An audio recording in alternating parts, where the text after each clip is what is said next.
Hello everyone, my name is Eve and thank you for joining me. This will be your astrology forecast for the month of November 2022 for the sign of Leo. This fall we have a second round of eclipses. The solar eclipse will take place on the 25th of October in the sign of Scorpio in your 4th house. On the 8th of November, the lunar eclipse will happen in your 10th house in the sign of Taurus. And it will be a total lunar eclipse, which means that the moon will fall entirely within the Earth's umbra. And this phenomena is also what we call blood moon. The duration of the exact covering of the moon will last around 1 to 2 hours. For you, these eclipses are triggering your angular points of your natal chart. The 4th house is the lowest point of the zodiacal wheel, and the 10th house is the highest. And always when these angular points are being triggered, you notice the wave of changes because they are physical, action-orientated in their nature. And the eclipses have a long-lasting effect, especially because they touch the particular area for at least 2 or 3 times, as long as the nodes don't move into the next sign, which takes approximately 18 months. So let's first talk about the solar eclipse that took place on the 25th of October and see how it might be affecting you. Solar eclipses are always happening during a new moon, and the new moon is considered to be more malefic than the full moon, because it usually takes something symbolically from the area where it is happening, and that is always bad news for us, because in the heat of the moment, in our sorrow, we don't yet see that by releasing the old, we welcome the new. And Leo is a fixed sign, therefore is resistant to change, and especially with things that the 4th house represents, like home, family, emotions, and that's because it is in the sign of Scorpio, another fixed sign. And the initial instinctive response of Scorpio is to protect, to resist.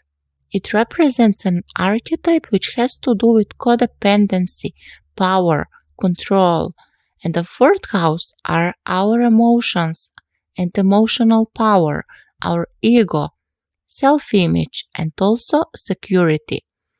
And if you have been codependent on external sources of security or too controlling when it comes to your self-image, or if you haven't been working on some toxic patternings since a little child, well, this eclipse will make you too.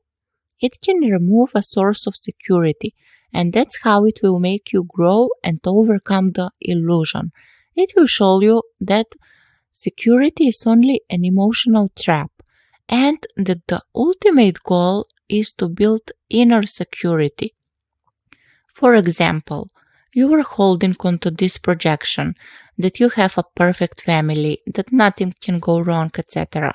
And all of a sudden, it is shown factually in front of you that is not how things are. And also, we have a special guest to this solar eclipse, and that is Venus, exactly conjuncting the point of the eclipse. And this will amplify the nature of your relationships. Are they toxic?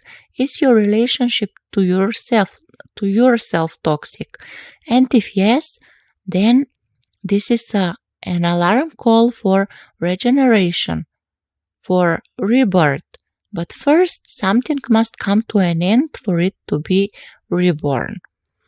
Now, let's look at the lunar eclipse, which is happening on the 8th of November in your 10th house, in the sign of Taurus. Full moons have a different and opposite meaning from the new moons. They energize the particular area of your life where they happen. And I have a fresh example of just how important destiny changes can indicate the eclipses, especially in the angular houses. So, I don't know if you knew, but Britain's got a new prime minister. and he is of Muslim origin. And also, he is a Leo rising with the eclipse happening in his 10th house, the house of reputation and professional status, career. So, Scorpio, where the new moon happened, rules Muslim people and Muslim countries, and Taurus rules something which has power, and the 10th house also indicates this power, this career, this reputation. And you see how powerful is the effect of the eclipses. And why am I giving this example? Well, for many of you, this eclipse will open a portal to your destined success. Eclipses are destiny triggers, and this eclipse is conjuncting Uranus, who has been spending quite some time in your 10th house, disrupting everything which has to do with your previous image of perception of success. So, if you have been previously a part of a big company and you had been receiving and accomplishing orders, well, that is not going well with Uranus. He likes to work alone, and he is passionate in what he does. So, if you have strong Aquarius placements or mutual placements, you might be considering astrology as a career. Astrology is a perfect example when the 10th house is triggered by Uranus. But, of course, this is only a general interpretation. But the archetype of Uranus is definitely to explode whatever it touches, and you probably know this already, how this archetype is shaping you, especially also because it is making a square aspect with Saturn, and Saturn, whatever it touches, it has the tendency to make it visible and physical. And this dynamic has to do with your partnerships, because Saturn is transiting your 7th house.